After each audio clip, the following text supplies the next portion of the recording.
it's Chef Beth from Kids Cooking for Life, and as I promised earlier, we are going to use up some of our ripe bananas, and I had thought about making a delicious chocolate banana bread, but I have changed my mind because in the interim I have gone to one of my favorite websites called Food 52, and I have discovered a banana bread scone there made by a chef named Samantha Senevarotny. I think that's how I butchered her name. I'm so sorry. Anyway, I watched a video of her making the scones, and they look fantastic. So we won't be using as many of the bananas as I had hoped, but we will be able to use one of my ripe bananas. And so we'll get going. So the ingredients are 1 extra large ripe banana mashed, which I have here, and I'm going to start mashing soon.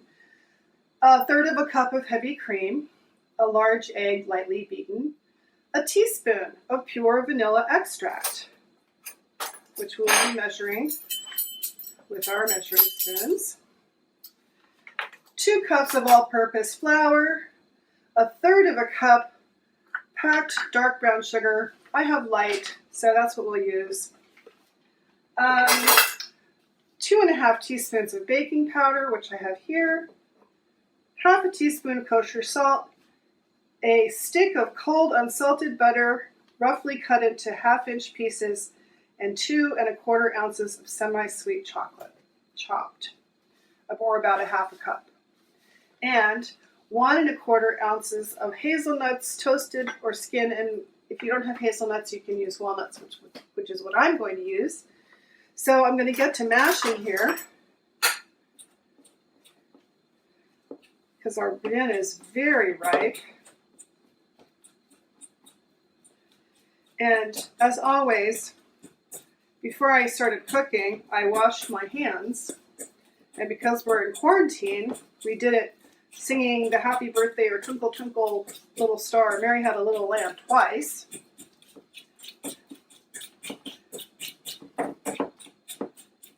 So that's starting to look really nice and mushed up. So I'm going to follow the directions, which are to heat the oven to 425, which I've done. The oven's right here behind me, so it's getting nice and warm. It'll probably take, I don't know, I'm going to say about 10 or 15 minutes to heat up. Hopefully by the time we've made our scones, the oven will be ready to receive them. So it says in a small bowl, whisk together the banana, the cream, the egg, and the vanilla. So now I'm going to measure out my cream, which was 1/3 cup. Here is my 1/3 cup measure.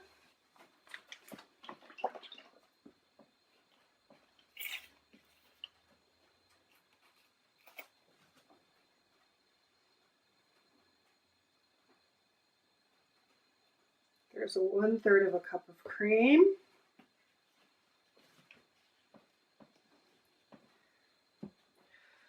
One egg lightly beaten.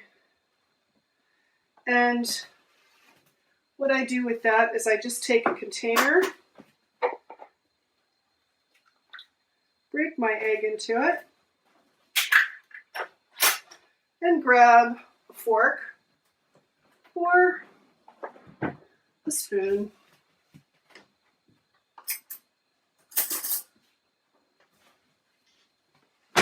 Lightly beat my egg.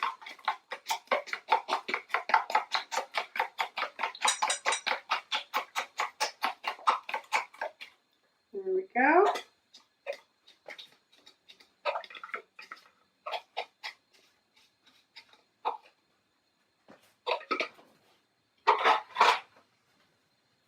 And my vanilla, which is 1 teaspoon. So here's my teaspoon measure. I'm going to take my vanilla and pour it carefully in. And I have 1 teaspoon of vanilla. There we go. And I'll grab my whisk and mix my ingredients together.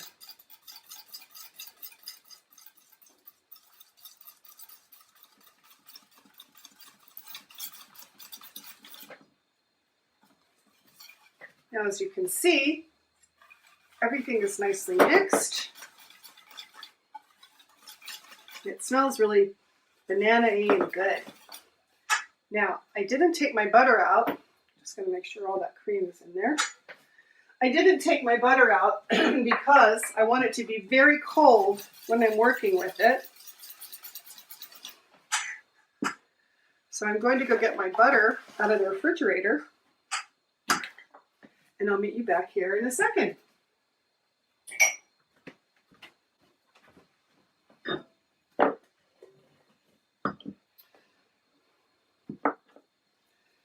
So 1 stick of butter, as you recall, is equivalent to half a cup of butter or 8 tablespoons.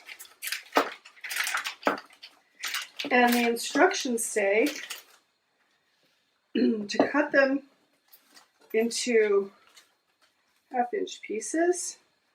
So I'm going to cut once this way.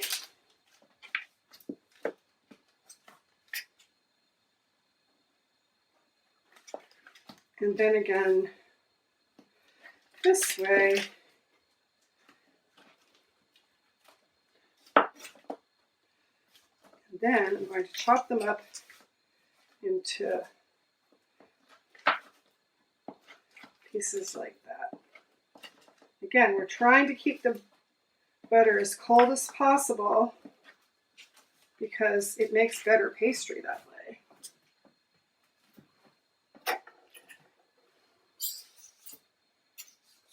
There we go.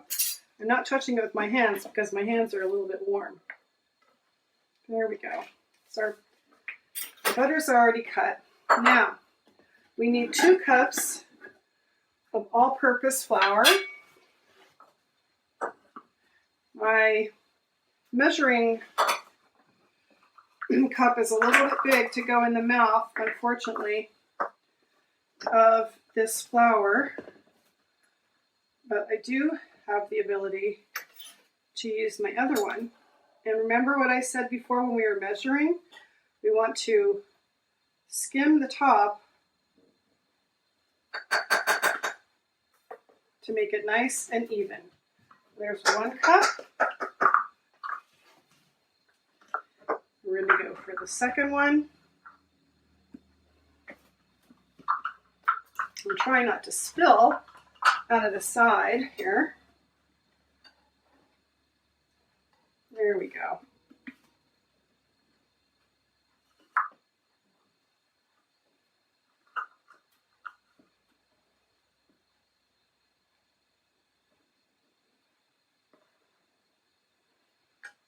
Nice and clean.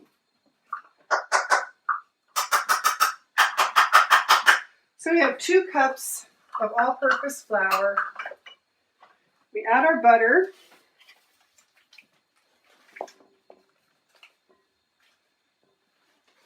And then if you don't have a pastry cutter, which I don't, you can just take 2 knives. And I have 2 butter knives here. And I'm going to use my butter knives to cut the butter. So what you're basically doing is cutting the butter into the flour into what would look sort of like pea-sized pieces. This can take a few minutes, but again, because the butter's nice and cold, it won't melt. Now, when it gets to the point where it's pretty much absorbed, I might stick my hand in and just feel how big the butters are, little pieces of butter. We want them to be about pea-sized. And if they're too much bigger than that, you can take them in your hand and just briefly squish it like that to break it up. Note to self, buy a pastry cutter.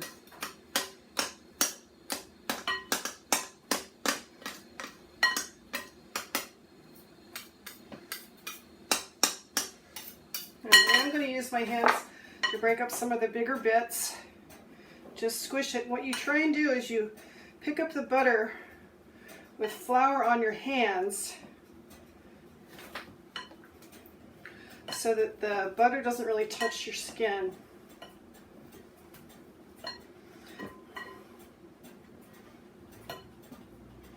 There we go, I'm squishing it. There we go. It wasn't really breaking up as well as I would have liked it to with the knives because it was so cold. So now it's starting to break up a little bit more. There we go. The other thing we can do is right before we bake, we can stick the finished dough that's been cut back into the fridge just for about a 10 or 15 minute chill down, just to make sure our butter is really cold, because it makes the texture of the scone ever so much better. So I need to show you the texture.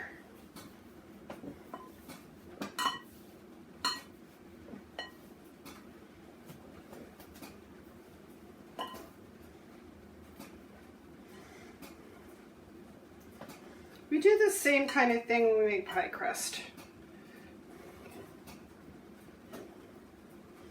You can hear that my oven is already heated up.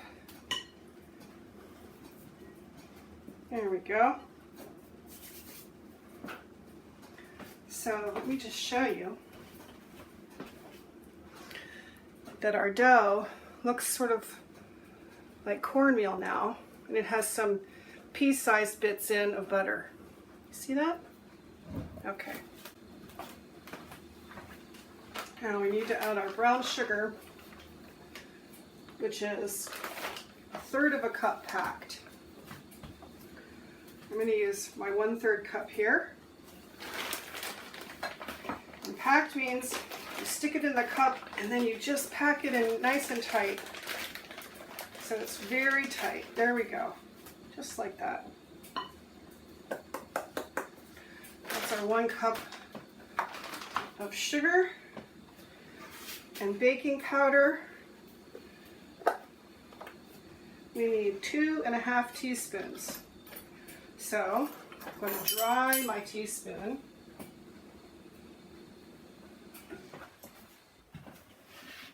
Two and a half teaspoons. So that's almost a tablespoon, but it's just 1 ounce or 1/2 a teaspoon shy of a tablespoon. So we've got 1, 2, and let's look for our half. There's our half. And as you can see, what I'm doing is I'm taking, there's a little kind of like a fin here, and when I pull my baking powder out, I just scrape the top of it like we were with the knife and the flour. I just scrape the top of it to make sure that it mixes in. I'm going to break up my sugar.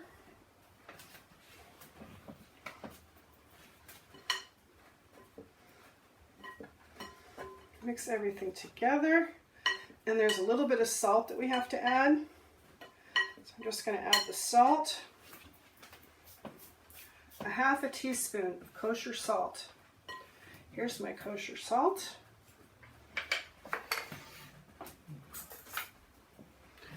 What did I do? There they are. Here's my 1/2 teaspoon. I'm going to sprinkle it evenly around. There we go. 1/2 teaspoon of kosher salt. Mix gently.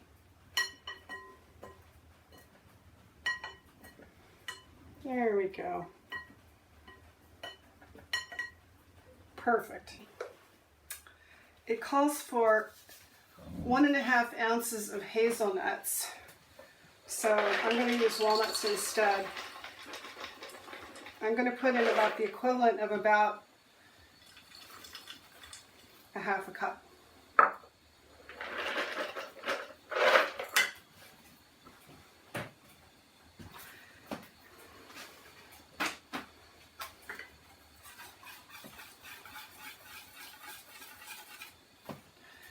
I'm going to mix in my ingredients, and I'm going to put my chocolate in last. Now the secret with this is not to overmix. So I'm going to get out my scraper. I'm going to mix with a scraper because that's the easiest way to not overmix. And I'm adding, I think it's 2¼ ounces of semi-sweet chocolate. So this is 6 ounces. So if I divide it into a third, that will be just about the right amount.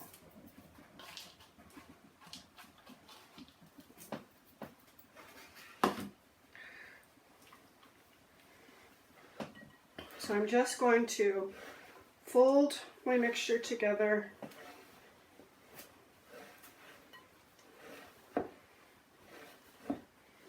until all the wet bits are incorporated with the dry. And once we've done that, once it's just to that point, we're going to tip it out onto our tray.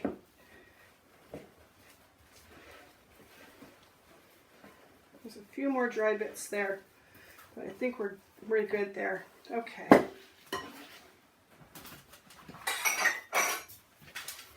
I prepared my pan by putting a piece of parchment on it. I'm going to tip my batter out right on top there.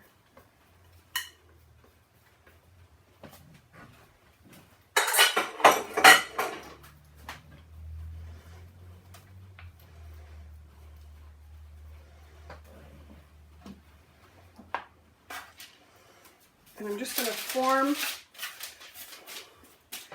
into a pat.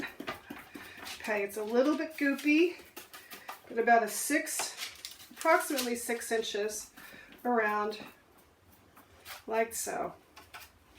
And then I'm going to cut it into 8 pieces. But what I think I'm going to do right now is I'm going to wrap it up and put it in the fridge for a little while to firm the butter up again, and then I'll do the cutting.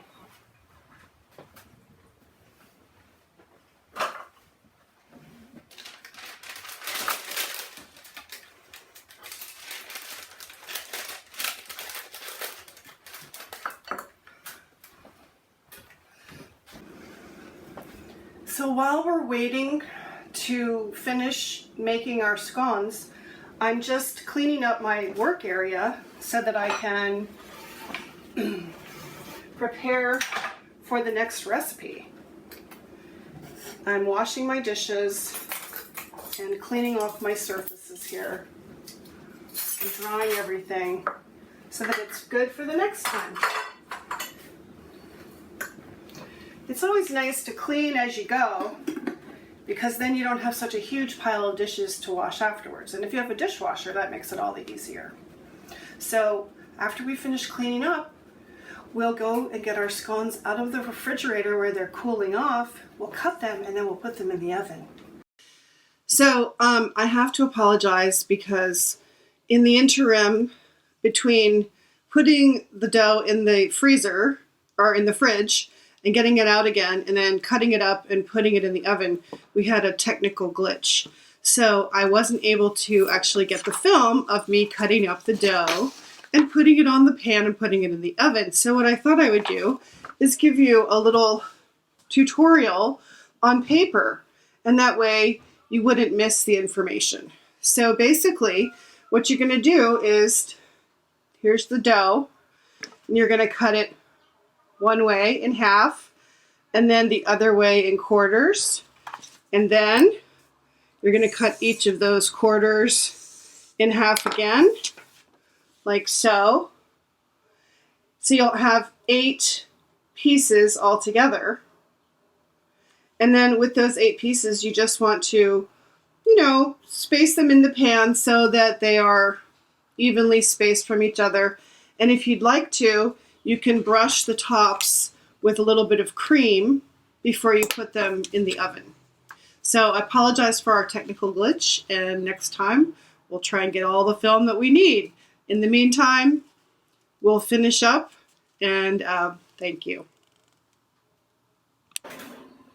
Okay. Oh. Now look what we have here. Can you believe how pretty those are? These are the scones. They've been in the oven for about 25 minutes or so. And I'm just taking them out now to cool. I'm going to put them on my rack here.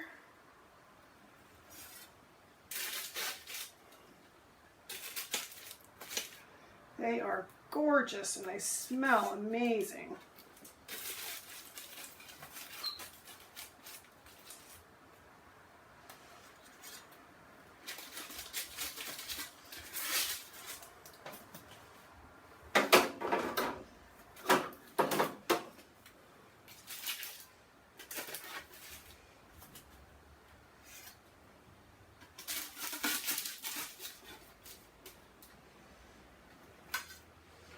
So we'll let them cool down a little bit. That pan is very hot. Just going to move them over a little bit because we have one more to fit on here. There we go. There we go. One more. There you go. All right. They are warm. They smell wonderful.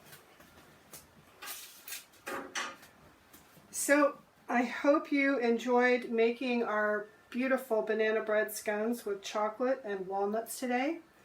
And if you make the recipe, give us some feedback and let us know how you liked it. Till next time, see you later. Bye.